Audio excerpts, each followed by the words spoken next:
G'day everyone and welcome to Hayes Homestead. Before we start, I've got an axe to grind.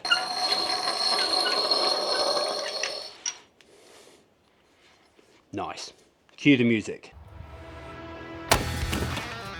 While I release my inner goose, being grateful that this is the last time I have to stock these tiny little firewood storage areas, because this spring we're going to be building a brand new firewood storage area that'll stock enough wood to get us all the way through winter. But for now, we have other jobs that we have to focus on, namely filling up these veggie beds. With the mesh all in and braced ready to go, we got work to do to fill these babies up.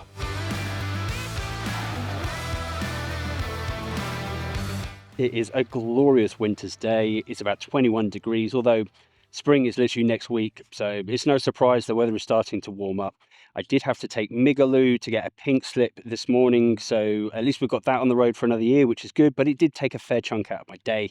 So I used the afternoon to pour a couple of the concrete thresholds that I need to put the gate framework into for our pest-proof gates, because we don't want any things from like sneaking through little gaps in the gate. So in the next episode, I'm going to show you how we're going to make these gates pest-proof. I did say this episode we're going to fill these beds up, so let me show you what we're up to. So first thing we need to do is fill them halfway with dead wood, dead tree matter, anything that's brown basically, and that's your carbon. So we want to go halfway with that, so we better start filling that up with the daylight that we've got left. So let's do that.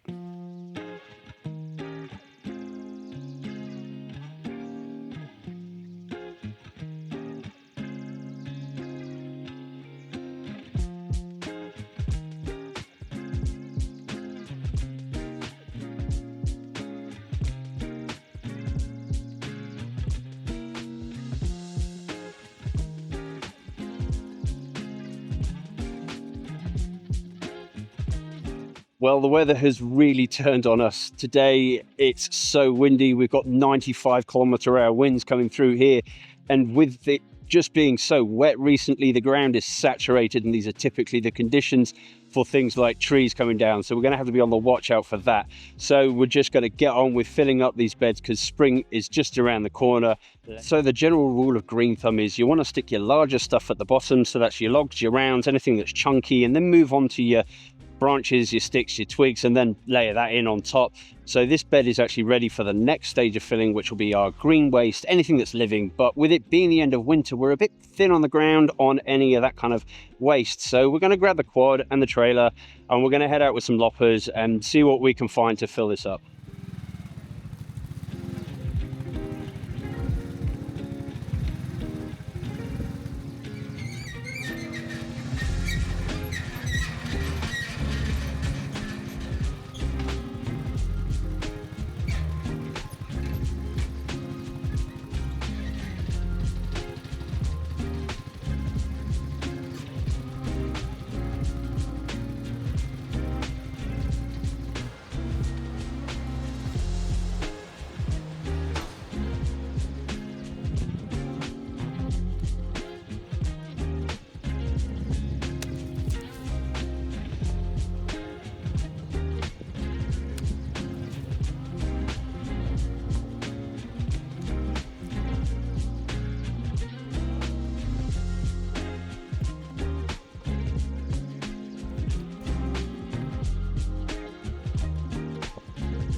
So now we've got our green waste in here. The next layer to put on is the compost. And once we get the compost in, it will start compressing some of this down. So even though it looks a bit high now, it'll actually start to settle a fair bit. So let's go get some compost.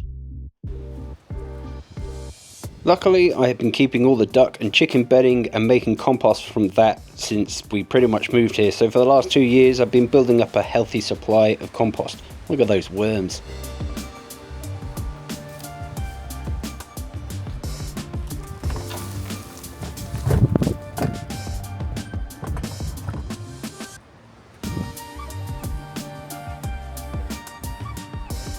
So now I've got a nice thick layer of really rich organic compost, and I topped it up with the chicken compost just because it's a bit drier, it's got a bit more straw in it, so it'll add to the porosity of the bed. But you can see just how much it's compressed all of that green stuff, so it's time for the next layer.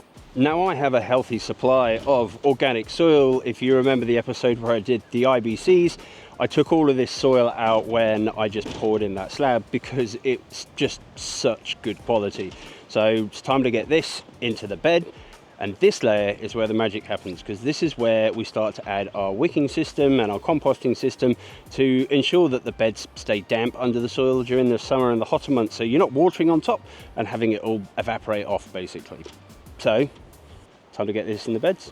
Now, I'm sure a fair few of you are wondering, why am I not using the tractor to do all this work? And as much as I would love to use the tractor to do this job, unfortunately with all of the rain that we've had, everything is so soft and so squishy, I risk basically bogging the tractor and wasting half a day trying to dig the thing out, which I don't want to do because it's lost productivity to me, and the chances of it happening are extremely high because everywhere around here is very soft. So wheelbarrow it is, and at least that way I can just keep plodding along and at least I'll get some productivity done. But yeah, sometimes you have these machines, but it's not always plausible to use them, which is a shame. So hopefully we can fix that in the future. But for now, we've got work to do.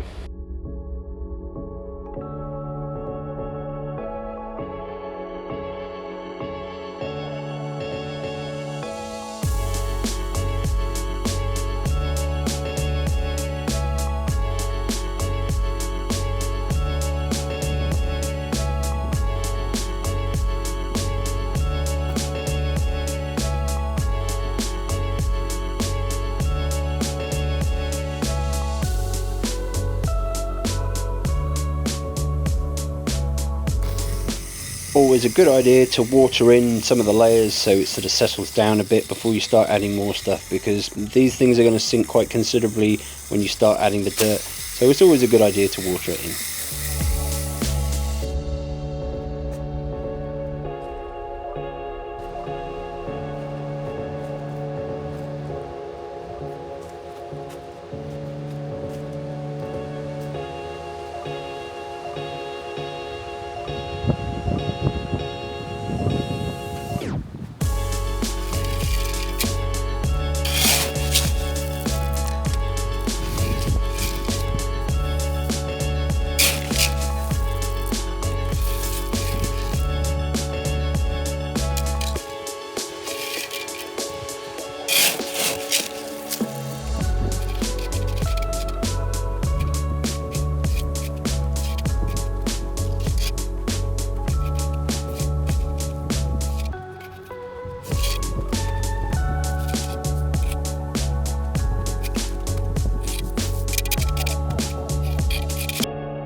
Using some 40mm PVC pipe, I drilled some holes into the bottom of them, so obviously the holes will be where the water comes out and it drips downwards. So if you're going to do it in this method, just ensure that when you put the pipes in, the holes are facing downward.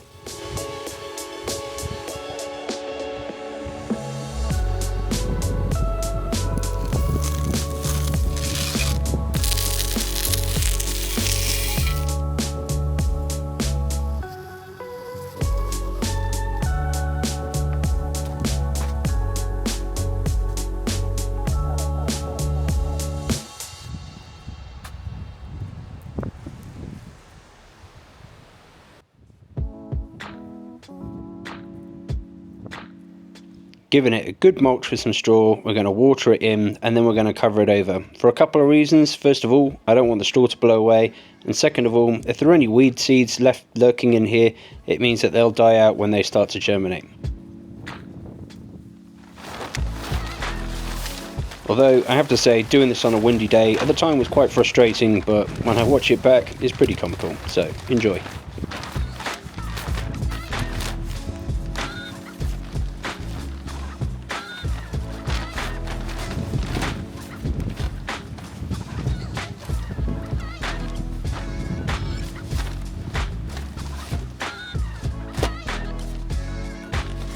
If you followed our channel for any length of time now, you've probably already noticed that I tried to get out and appreciate the abundance of wildlife and nature that live here on our homestead in this remote part of New South Wales. But it's not always possible for me to sit at a window with my lens pointed out there, waiting for birds to turn up so I can get shots of them. So the great people at Birdfy have sent me the Birdfy Feeder 2 Duo to help me not only get some cool shots of birds, but it also tracks them as they move around the feeder, and it helps identify the types of birds that come and feed there. So I can stop giving them all sorts of weird and wonderful new nicknames because I don't know what they're called. So let's open up the box and have a look what we get.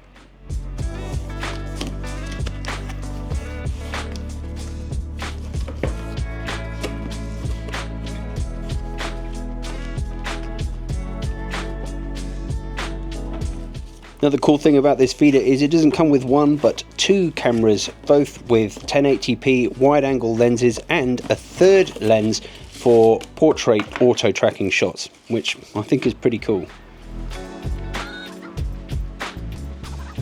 First thing I think I can really remark on is, I mean, they have thought of everything in terms of mounting scenarios.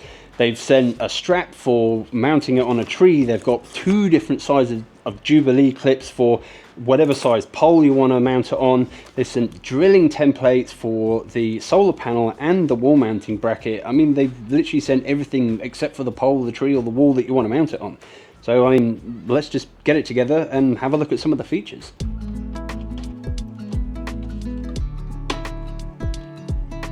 Now, not only is it really easy to assemble, but it's also made out of 20% recycled ABS plastic, and it's solar powered, so it's pretty eco-friendly.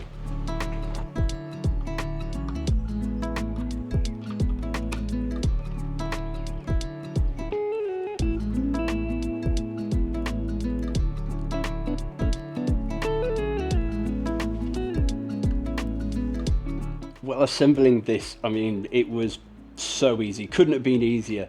But they only have a couple of screws, and they give you this really cool, cute little screwdriver to put those two screws in to put the mounting bracket on for the second camera. I mean, it was so quick and easy. But there is one thing that I really want to stress about getting the most out of this, and that is charging both cameras for a minimum of 10 hours before you turn them on and start using them. The reason this is important, and I know a lot about these batteries just due to my hobbies with my FPV drones and such, these types of batteries, lithium ion batteries, are shipped at a storage voltage to make them safe for shipping. So by charging them up to full charge before you turn them on and start using them, you're actually prolonging the life of the batteries and making sure that they're not damaged in any way. So you actually get the absolute most life out of this cool piece of tech. So something really cool about these cameras is that they are actually IP66 weather rated. And if you don't know what that means, that's absolutely fine. I can tell you what it does mean though. These cameras will cope with some very serious weather. All my security cameras here are IP65, and we've had some horrendous weather over the winter and they all still work perfectly. So I think the only thing you'll have to worry about is maybe the birdseed going sideways in some serious wind, but these cameras, they'll hold up. Well, now we've got our bird feeder assembled, the only thing left to do is mount it on something, fill it up, and see what turns up for dinner. And I think I've got just the spot, so let's go.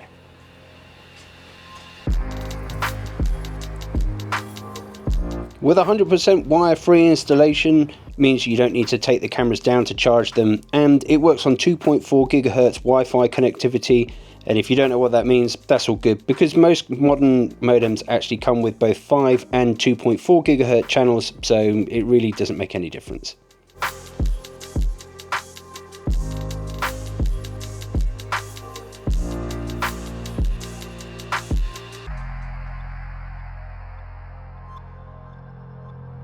With these really cool notifications, it has an AI auto-identify feature which can identify over 6,000 bird species no matter where you are on the planet with a lifetime AI subscription. So you'll never miss a bird, and it means you can always check in and see who's visiting your feeder and who's having a little bit of lunch, no matter who seems to roll past, even if it is Mummy's shadow.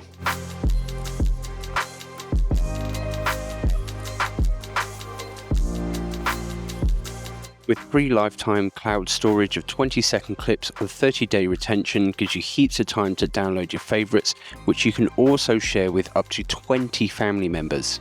Honestly, this is one of the coolest pieces of homesteading tech that we've ever gotten, so thank you so much Netview for sending us the Birdfy Feeder 2 Duo, because it's actually provided us with heaps of entertainment, getting the notifications to let us know who's there, with the wide angle shots and also the tracking portrait shots.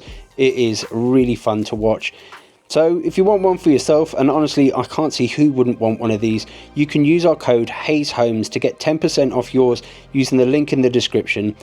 So thanks again Netview, this has provided us with so much entertainment, and I can't wait for spring to really take off because the variety of birds is only going to increase.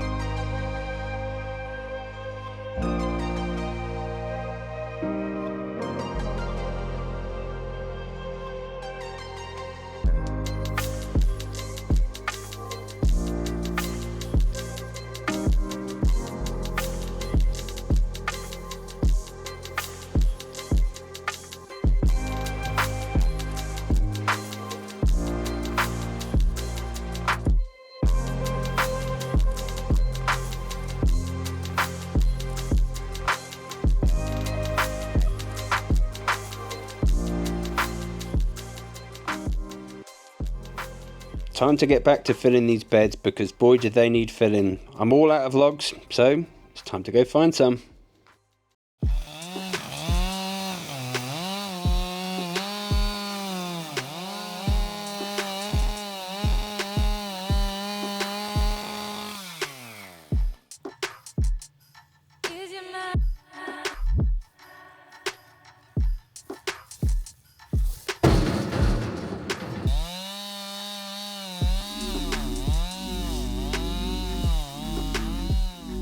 Now, using a hatchet to carry logs has a couple of good reasons. Number one, it's easy to carry a log when it's got a handle on it.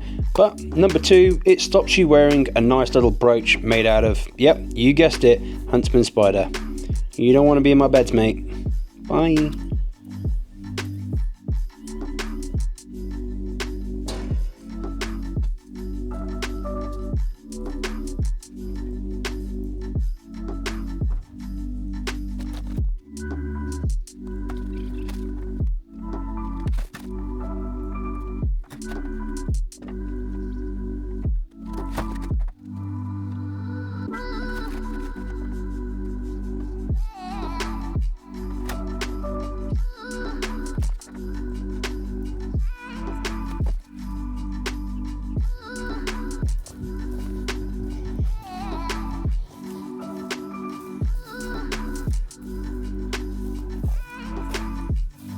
No matter who you are or what you're doing, the cows love to watch you work, and honestly, it could be anything. They really get into it.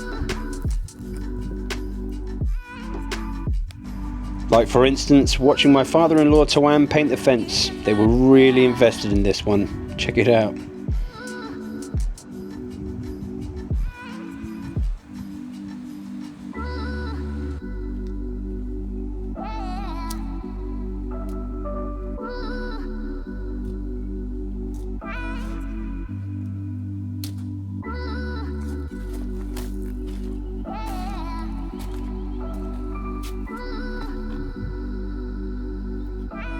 I only really have enough fittings left to finish 2 beds for today, so we're going to focus on these 2 beds here, getting them finished up, and then hopefully we can start prepping the other beds to get their wicking system in later. Tomorrow I'm going to be going to town to take Tala to her Puppy Be Good classes, so I'll pick up some more fittings when I'm there. So today we're just going to really focus on finishing up these 2 beds, so that'll be 3 beds done, ample space for us to start planting out. So we're going to have to start thinking about what seeds we want to plant, what we're realistically going to be able to eat, and how much of it. So I mean, this project is really moving along quickly. These beds have been a mammoth task to fill up, but their design and layout is very specific, and I've really thought a lot about it. So stick around to the end of the episode where I explain why I've gone with this design and why this particular height. It might actually help you when designing your raised garden beds to think about certain things that maybe you haven't considered that might be able to help you get the most out of your growing beds.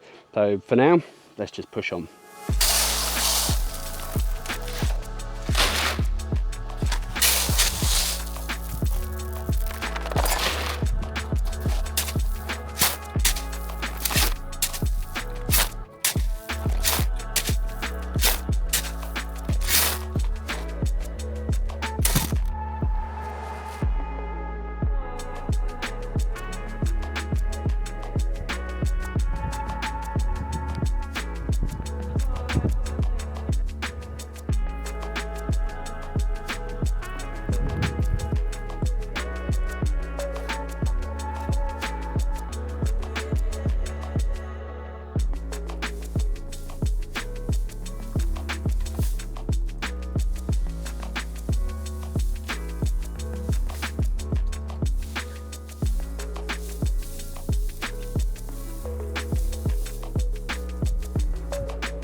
As well as a watering system, I said we were going to do a composting system. And I believe it's called a vermicomposting system. So for that, we need something with a replaceable lid. So let's go and find something.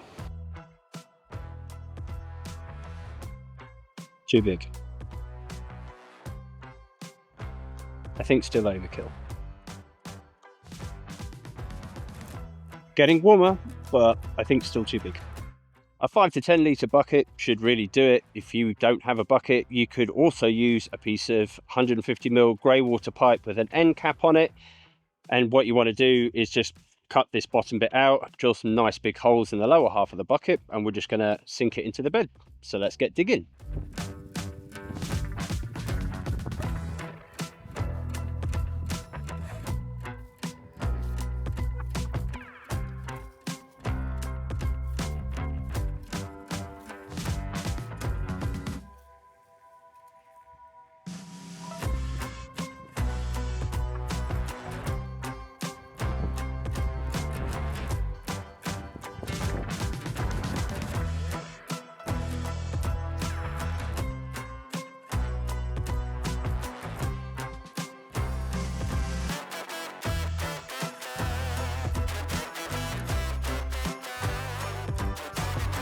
First, we want to put a bit of brown in there, water it in so it's nice and comfortable for the worms to get up into. Then we want to get in with our fresh stuff. We want to be 50-50 brown and fresh. So the brown is your carbon, your dry stuff, and then you want 50% green stuff, so your organic things, nothing processed. Don't put things like meat and ham and all of that sort of stuff in there. You want just fresh fruit, vegetables, that kind of thing. So some fruit and off vegetables that pulled out of the compost, eggshells, pumpkin, all of that organic waste that the worms love to eat. Fill it over with some more brown waste, so cardboard, paper bags. Don't forget to water it in at the end. You want that brown cardboard to soak up a bit of water. This helps the worms stay hydrated, and it also helps the compost break down into like a good quality soil. So having that little bit of moisture there can't hurt.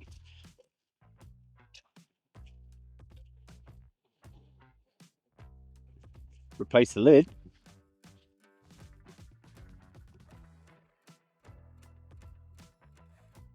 There you have it. Having this little worm buffet in your garden bed is such a great idea, because the worms, they come and they eat, and then they leave into your garden bed and leave their worm castings in there to feed all of your plants.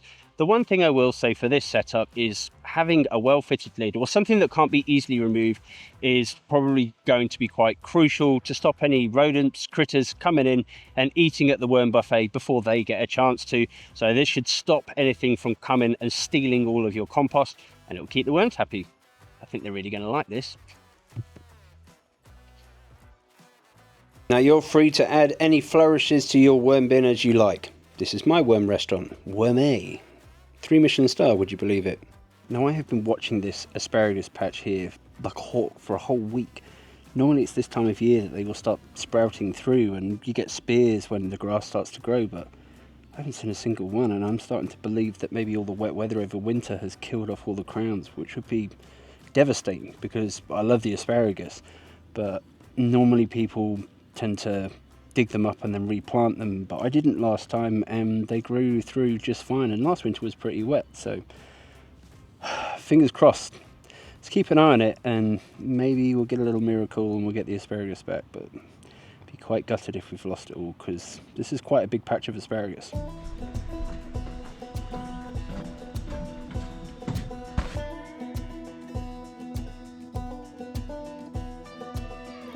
I have all my seedling trays all filled up ready to go, although I do want to say in the future when I build a little potting shed in the veggie garden I want to do away with these plastic trays.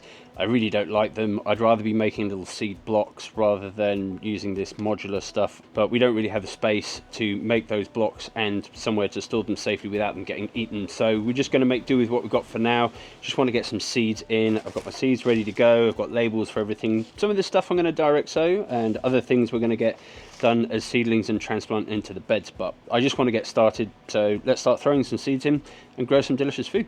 One of the best crops you can plant first thing in spring has to be pumpkin. Now I will say this as a little tip, don't overdo the seeds. I've got 4 here, which gives me a little leeway for any error, and I still think that's going to be more than enough. Pumpkins can get out of control very quickly, especially if you're in a confined kind of growing area, so just make sure you don't plant too many seeds, otherwise you're going to end up with a forest of pumpkin plants.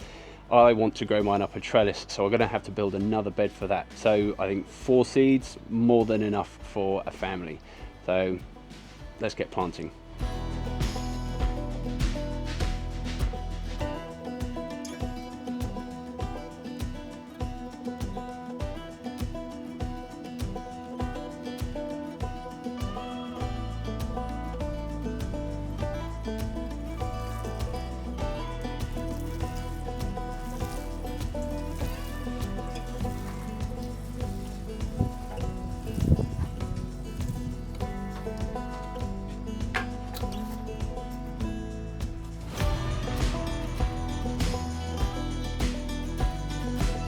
Now we've got our seeds in, we have to play the waiting game, and when they're ready we can start putting them into the beds.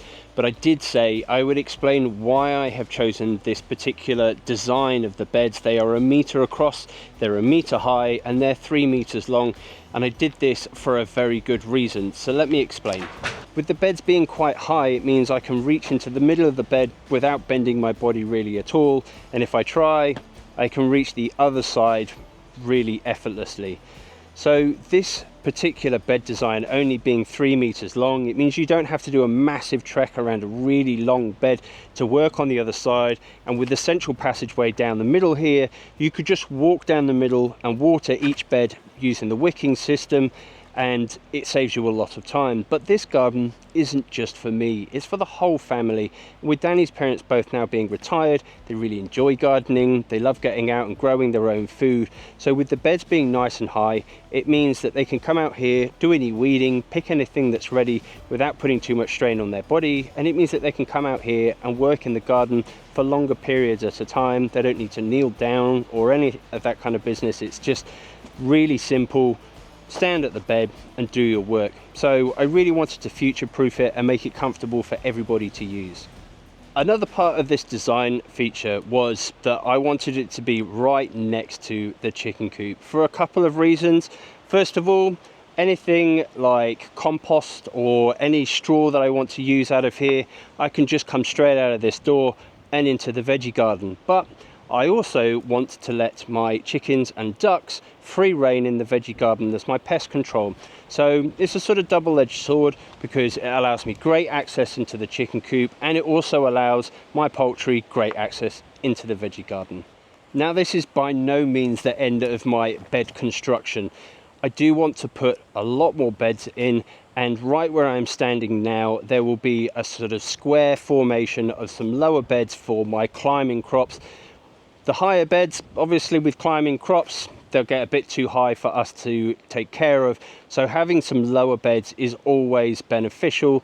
So having these beds here in a nice square formation with the trellis running over the top, a nice big gap in the center, means we can put climbing crops on the trellis, and then potentially have a little table in there where we can sit in the shade in the summer, maybe pick off something fresh to eat, sit, watch the wildlife, read a book, or whatever you want, just enjoying the outdoors. So we still have a lot of bed construction left to do, but with these 6 huge crop bins, we're already well on our way. Because we've got a lot of rain coming in the next couple of days, and this area turns back into a bit of a boggy mess, I'm going to try and push on and fill as many of the other beds as possible before it gets too squishy around here. And in the next episode, we're going to start putting in all of the gates and framework to try and make this garden as pest proof as possible. Try saying that 5 times fast. But before I leave this episode, there is one very exciting update that I want to share with you. Let's go.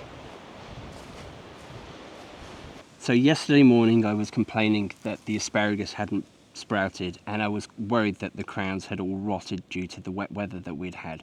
Well, I came out this morning and look what I find. The asparagus has started to sprout. Much to my delight. I was very happy. Maybe I just wasn't looking hard enough, but yeah. This is a good result, because if I'd have lost all of these crowns, I'd have been pretty gutted, because the crowns I've always tried to plant before always failed. They would just never really took. I never got any spears out of them.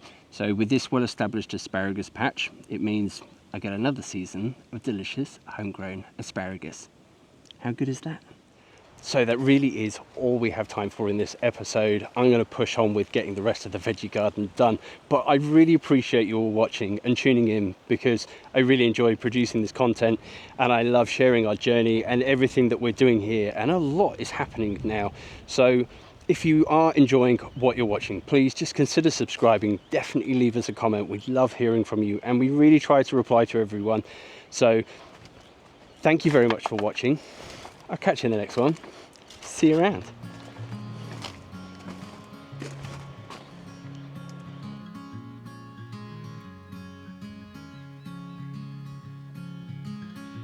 Later on in the night, when the crowds have gone, we could talk under moonlight till dawn.